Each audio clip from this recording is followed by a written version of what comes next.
Monica, இது என்னது? பாவக்காய் சாப்பிட்டா உடம்புக்கு நல்லது தானே. அம்மா சின்ன சின்னதாக கட் பண்ணி பொரியல் பண்ணி தர்றேன், நீங்கள் சாப்பிட்ணும். சாப்பாட்டில் போட்டு பிசைஞ்சு கொஞ்சம் கொஞ்சமாக சாப்பிட்ணும், நல்லது. சரி, நீ ஒன்று கட் பண்ணு, நான் அம்மா கட் பண்ண சொல்லி தரட்டுமா? உங்களுக்கு கட் பண்ண தெரியுமா? அப்பா இல்லையா, கடைக்கு போயிட்டாரா? சரி, அப்பா வரட்டும். அப்பா வர்றதுக்குள்ளே நம்ம கடன்னு செஞ்சு எல்லா வேலையும் சமையல்லாம் பண்ணி ரெடி பண்ணி வச்சிடலாம். அப்பா வந்தோன்னே, ஓ எல்லாம் பண்ணிட்டீங்களா அப்படின்னு கேட்பாரு. அப்போ நீ அப்பாவுக்கு சாப்பாடு போடுறியா? அப்பா வந்தோன்னே சாப்பாடு போட்டு கொடுக்குறியா?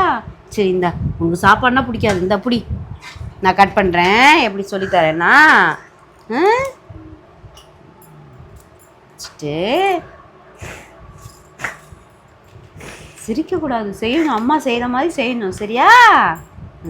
இது என்ன பண்ணும், இதெல்லாம் இப்படி எடுத்துடணும். எடுத்துட்டு இதெல்லாம் போடணுமா?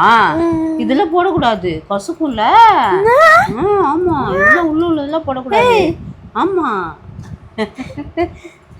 இதெல்லாம் எடுத்து இடி போட்டு நல்லா வெட்டி பொடி பொடியாக நறுக்கணும்னா சீக்கிரம் யார் ஃபஸ்ட்டாக நிறைய கட் பண்ணலான்னு பார்க்கலாமா? நம்ம 2 பேரும் போட்டி, யார் ஜெயிக்கிறான்னு பார்க்கலாம். இப்போ மோனிகாவா அம்மாவா, யார் ஃபஸ்ட்டு?